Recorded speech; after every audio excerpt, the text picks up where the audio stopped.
Throughout your MRP journey, you will hear the terms push system and pull system. With these two systems are often discussed together, they are two completely different systems.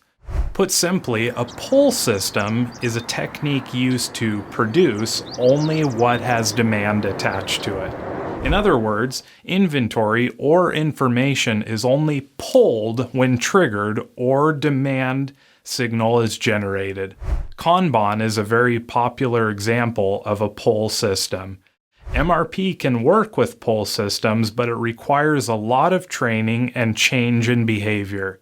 In the most basic sense, people would need to learn to only respond to exception messages, action messages, notifications, or other triggers that are generated by the MRP system.